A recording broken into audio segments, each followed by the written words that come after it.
HOA bought our local elementary school and forced kids into HOA brand uniforms. We sued live.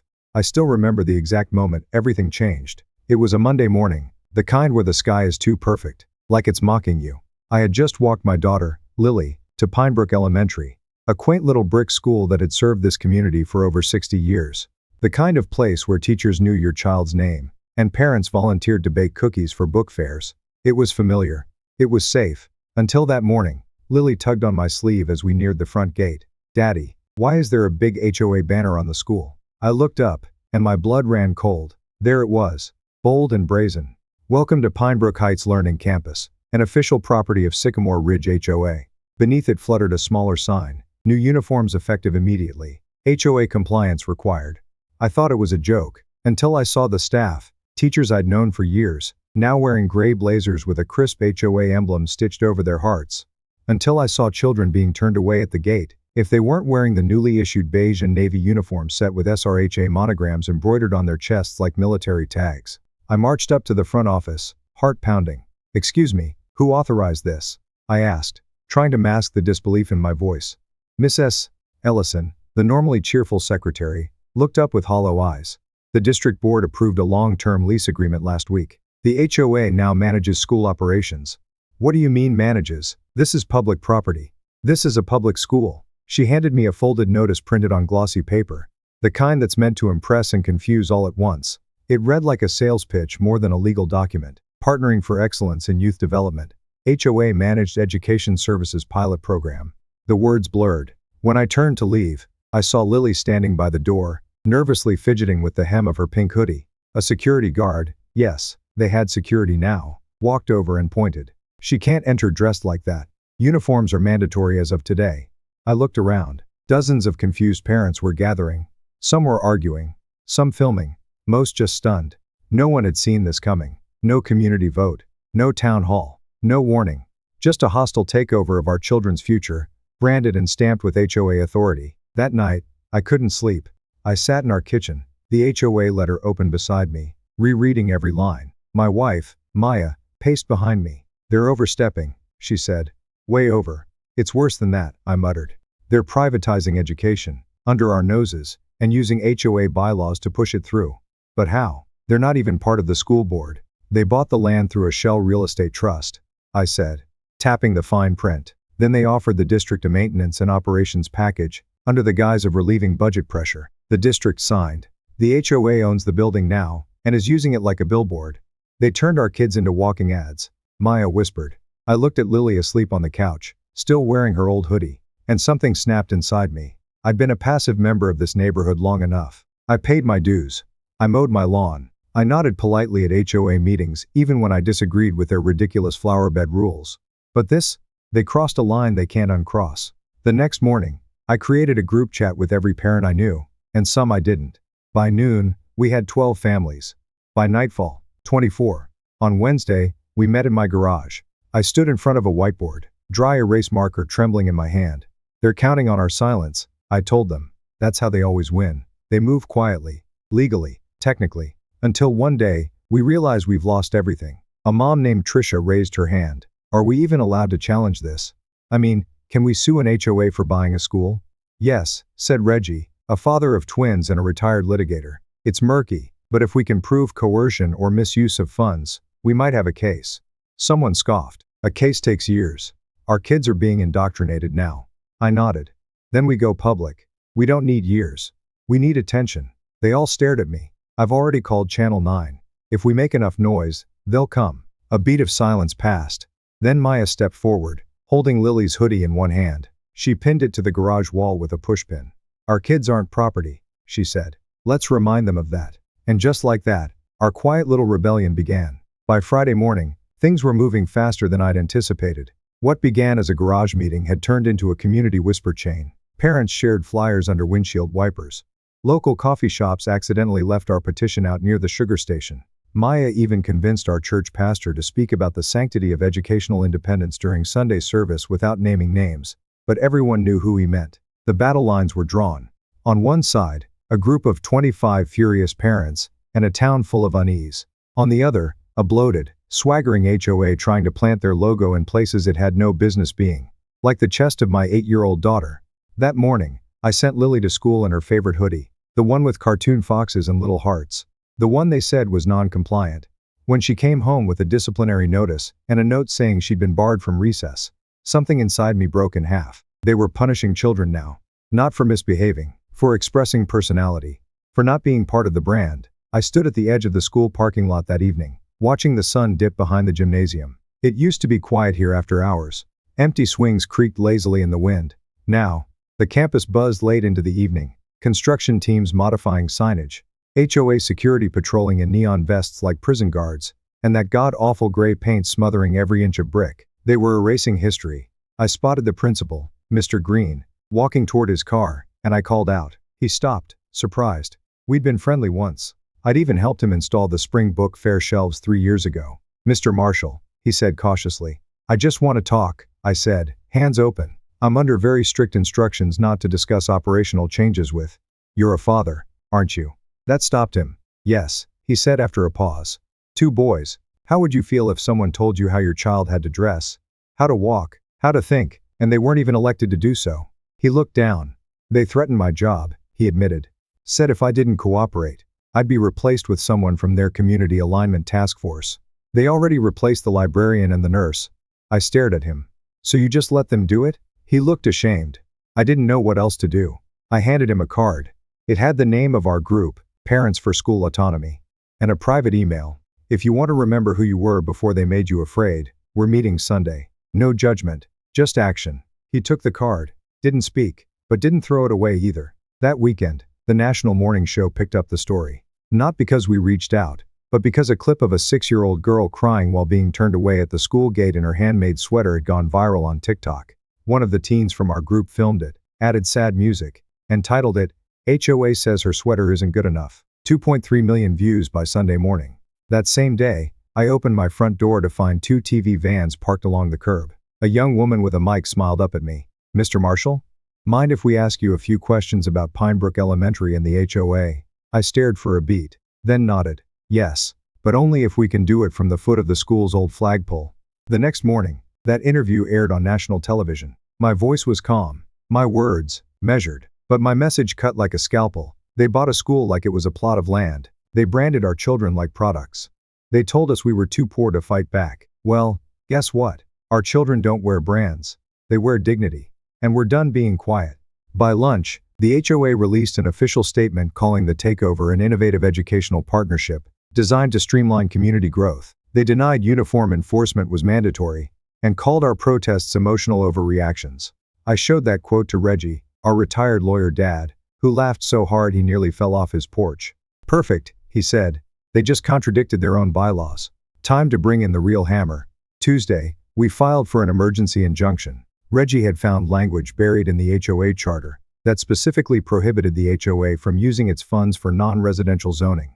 The school, though leased, was still classified as public educational use. In short, they weren't legally allowed to touch it, much less outfit it with surveillance cameras, new dress codes, and a brand identity consultant. We filed the complaint with the county, and I personally hand-delivered a copy to the news station that had run our interview. By Wednesday, it was their headline: Parents file lawsuit against HOA over school control, claim illegal use of funds and psychological coercion. The fire had been lit, and this time, it was national. On Friday, Lily came home with a different note in her backpack. This one wasn't disciplinary. It was an invitation from the HOA to attend a community harmony session about shared values and visual cohesion. I crumpled it without even reading the rest, and wrote a new headline on our family chalkboard in the kitchen. They started this. WERE going to finish it. The week after our lawsuit went public, Pinebrook Elementary stopped feeling like a school and started feeling like a militarized zone. There were new rules posted on the gates each morning, rules no one voted for, signed by a group no one elected. Children were being sent home for dress code violations, infractions like unauthorized colors, and excessive personal expression. The phrase excessive personal expression was used to ban everything from graphic tees to shoelaces that weren't navy or black. Lily's favorite sneakers? Banned. Jacob Patel's hand-painted backpack? Confiscated. Even a girl with butterfly clips in her braids was warned for non-uniform head accessories. Meanwhile, Diane and the rest of the HOA board showed up in SUVs and polo shirts, strutting around like they were school board royalty. I caught one of them, Roger Baines, The cultural identity liaison, yes, that was his title now. Standing by the art classroom, criticizing a mural painted by the students last spring. This isn't very on brand, he told the art teacher. Do we really want rebellious imagery like this in our shared learning environment? The mural was of a tree with children's names carved into it. That was the moment I decided we needed to hit back harder. Not with lawsuits, not with meetings, but with something they couldn't spin or silence. A student walkout. I spent 2 sleepless nights writing the plan. I knew we couldn't just call it a protest. The school would crush it instantly. We needed it to be organized, strategic, powerful without being reckless. We called it the Recess Revolt. At exactly 11 a.m. on Friday, the time when recess used to begin before the HOA shortened it to structured physical activity block, every student who could stand would walk out onto the field in non-uniform clothing, sit in silence for 5 minutes, and then sing the old Pinebrook school song. Simple, symbolic, unmistakable. We spread the word through whispers, folded notes, hidden messages written in sidewalk chalk. Some of the older kids created a TikTok explaining the walkout plan using emojis and inside jokes.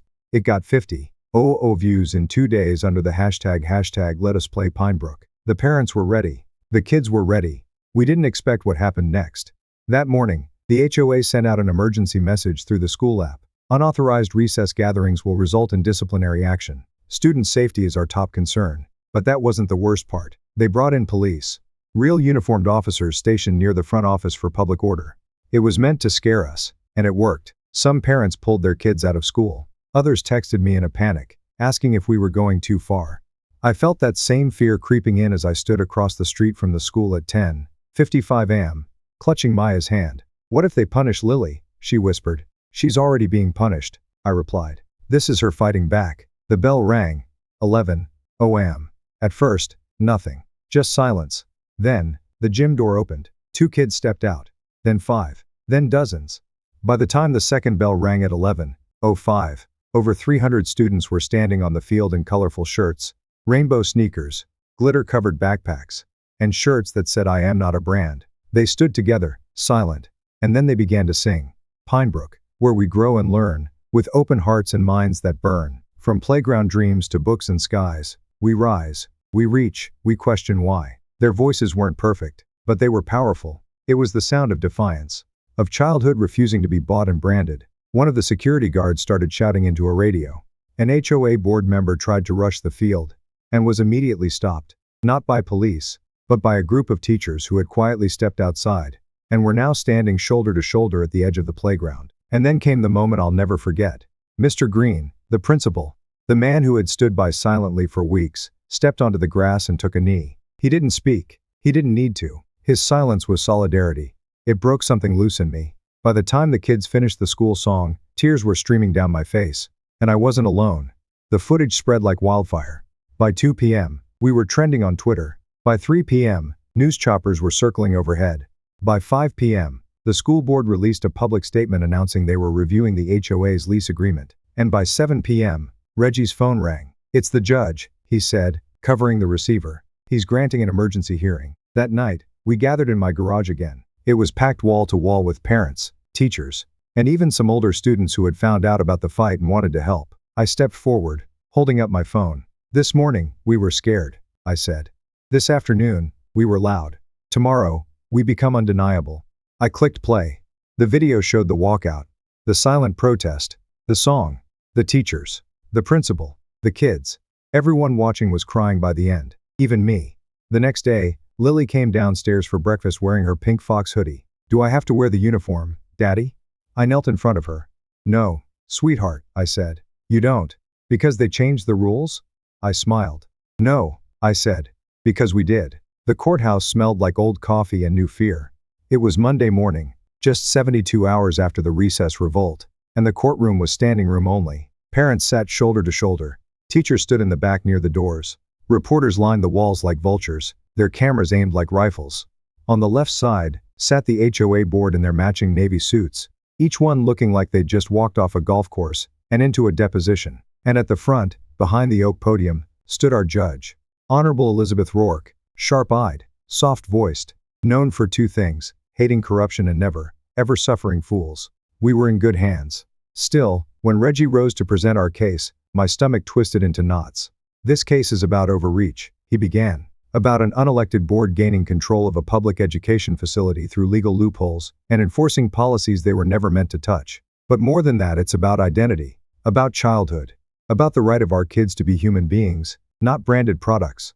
He passed out packets of evidence to the clerk. Included are financial statements showing that Pinebrook's lease was sold for $1 to the HOA, under what they called a community value contract. You'll also see the original charter, which clearly states the HOA may not allocate funds toward non-residential zoning, a clause they deliberately violated. Murmurs rose across the courtroom. Reggie paused for effect. But it's what's not in these documents that matters most. There's no record of a public vote, no community input, just a closed-door deal and a rebranding effort that replaced education with marketing. He pointed to Lily, who sat beside me in her pink fox hoodie, swinging her legs. This is not a trademark. She's a child. Even the judge seemed moved. Then the HOA's lawyer stood, and everything turned. Their lead attorney, a silver-haired man named Gerald Weeks, strolled to the center like he owned the floor. Ladies and gentlemen, he began, let's not get swept up in emotional pageantry. The HOA isn't some evil corporation. We are neighbors, volunteers, people who care deeply about the quality and cohesion of our community. He held up one of our flyers. But when you allow freedom to run wild, what you get is disorder, inconsistency, decline. He smiled. Wouldn't you want your child attending a school where everyone feels equal? Where distractions are minimized, values are aligned, and academic focus is prioritized over fashion choices. It was slick, polished, and full of poison. Then he dropped the bomb. We have submitted evidence that shows the school board itself initiated the partnership with the HOA. The decision to lease the property was theirs, legally binding, and within their rights. If the parents had an issue, they should have addressed it with the board, not staged illegal protests or media campaigns that endangered children. A ripple of tension passed through our side. Reggie stood immediately. Your Honor, the school board he's referring to consisted of 2 temporary appointees and a third who recused himself due to conflict of interest. That's not oversight, it's a shadow operation. Judge Rourke frowned. Mr. Weeks, I'll be reviewing the appointment logs and lease terms personally. For now, let's move forward. That's when Maya handed me her phone. Her face was pale. You need to see this, she whispered. It was a leaked email, sent from Diane, HOA president, to a board member of Pinebrook's short-lived interim school board. If we secure naming rights and branding exclusivity by Q3, the sponsorship deal goes through. The clothing contract alone is worth 6 figures annually. Push the vote through and I'll make sure your consulting firm is the lead on infrastructure upgrades. Keep it quiet. Beneath it were 5 attachments. Sponsorship contracts. One of them included a full rebranding proposal. Pinebrook Preparatory, powered by Ridgewell Brands. There it was. The truth we'd suspected but never proved. They weren't trying to improve the school. They were trying to turn it into a profit center. Reggie stood again. Your Honor, we've just received new evidence. I'm looking at it now. The judge interrupted. Scanning the printed version we quickly passed to the clerk. Her eyes narrowed. Mr. Weeks, can you explain why your clients were negotiating a corporate sponsorship deal for a school that doesn't legally belong to them? Weeks looked like someone had pulled the floor out from under him. I'll need to review the documents, Your Honor. If they're real. Oh, they're real, the judge snapped. And we'll verify the chain of custody. But I'll tell you what this looks like right now: collusion, bribery, and misappropriation of funds. Gasps filled the room. I'm issuing a temporary restraining order on all HOA activity related to Pinebrook Elementary, effective immediately. I'm also forwarding this evidence to the district attorney. It was over. At least, the courtroom part was. But the fallout, that was just beginning. Outside the courthouse, the crowd erupted in cheers. Cameras swarmed. Someone handed Lily a bouquet of daisies. Maya hugged me so tightly I couldn't breathe. They tried to brand our kids like soda cans, she whispered. But we reminded them that kids aren't products. A reporter pushed forward. Mr. Marshall, what now? I looked around at the parents, the teachers, the students. I think we just got our school back, I said. But now we have to protect it. The next week, Diane resigned in disgrace. The school board reformed, this time with actual votes. Pinebrook Elementary removed every surveillance camera, repealed the uniform policy, and painted over the gray walls with a mural created by the students themselves. It showed children from all backgrounds, holding hands beneath a banner that read, "We are not a brand, we are a community." But the best part? When the judge's order officially voided the lease, the HOA was forced to reimburse the county for every unauthorized dollar spent. They wrote a check for $2.1 million. And in the memo line, someone, maybe the treasurer, maybe a hero with a sense of irony, had written, "Recess means recess." You'd think after a public courtroom victory, After the leaked emails and the massive check from the HOA, the fight would feel over. But truth is, victory is loud, healing is quiet. The news vans left, the tweets faded, the cameras turned their attention to the next scandal somewhere else. And what we were left with was a broken school, scarred children, and a community that didn't quite know how to trust each other again. Still, we showed up. The first Monday after the ruling, I walked Lily to school. No cameras, no drama, just a father and his daughter in her sparkly pink hoodie, grinning like it was the first day of summer. They painted over the hallway signs, she told me as we passed the gate. And Miss Jacobs says we're allowed to call it recess again. I smiled. That's how revolutions begin. One word at a time. The teachers were back. So were the counselors. The PTA, once a toothless gathering of bake sale volunteers, was now a board of warriors armed with bylaws, ballots, and blood-stained knowledge of how power really works. Principal Green, once passive and fearful, now led with the calm certainty of a man who'd stood in the crosshairs of corruption and chosen conscience. In short, Pine Brook was ours again. But what came next wasn't about policies. It was about people. We started with the playground. HOA contractors had stripped it down to a beige wasteland of uniform-safe structures. No colors, no curves, no soul, just gray slides, rubber turf, and enough warning signs to make a legal team weep. So we tore it all out. Not literally at first, that would have required another permit. Instead, we brought paint, buckets of it. Teachers, parents, students, even retirees from down the block, gathered one Saturday and transformed the entire space. We wrapped the slide in rainbow spirals, turned the monkey bars into a pirate ship, and painted the benches with inspirational quotes submitted by the kids. Be loud, be kind, be weird, be you. Lily, age 9, let them call us troublemakers. That means they heard us. Jaden, age 11. One student created a mural of a giant pencil crushing a gavel. Subtle? No. Satisfying? Absolutely. With the HOA gone, the school board held actual public meetings. Reggie joined as a legal advisor. Maya got voted in as a parent rep. I was offered a seat, but I turned it down. I didn't want power. I wanted protection. For our kids. For our space. Instead, I volunteered as the after-school chess coach. Because sometimes the best way to outsmart a system is to teach the next generation how to think 5 moves ahead. And guess what? Attendance doubled. Turns out, kids are hungry for strategy, especially when they've just lived through one. Not everything was sunshine. Some neighbors still refused to make eye contact. One father blamed us for the negative publicity that lowered property values.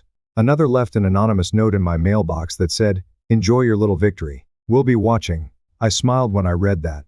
Let them watch. They'd see a school thriving again. They'd see laughter echoing through halls instead of silence. They'd see children finally being children. And most of all, they'd see parents who didn't walk away after the headlines faded. We were staying. Because we had learned a truth most people ignore. If you don't guard your village, someone else will govern it. The legacy. 3 months later, we held a school-wide assembly to celebrate the return of the real Pine Brook. Lily got to read a speech on stage. Her voice shook at first. She gripped her paper like it might fly away. But halfway through, she found her rhythm. They told us to sit down. But we stood up. They told us to wear the same thing. But we showed them we're not copies. They told us recess didn't matter. But we know it does, because that's where we make friends, build things, fall down, get back up. Recess is freedom. And freedom isn't optional. The auditorium erupted in applause. And somewhere, I think, even the old gym bleachers smiled. The bridge on the last day of school. The students unveiled a final surprise. A new garden. Right where the HOA once installed the surveillance tower. They dug it themselves, planted it, even built a small footbridge across the flower beds. They named it the Freedom Bridge. Each student left a painted rock under the arch, their names, their dreams, a drawing, a quote. One rock, in a messy splash of red and gold, simply said, "We're not for sale." Final words. I still remember the moment this all began. That gut-wrenching day when Lily came home crying because she got detention for wearing a hoodie with a fox on it. At the time, I thought the hoodie was the issue. It wasn't. The issue was control, power, and who gets to decide what acceptable looks like, for kids, for families, for schools. Well, now we know. We decide. Together. No more silence. No more submission. No more surrender. We may not have won every battle, but we reclaimed our playground. And more importantly, we taught our children what it means to fight for something real. Because no matter how shiny their fences or polished their brochures, HOAs don't stand a chance against a pack of angry parents, a child's voice, and a fox hoodie.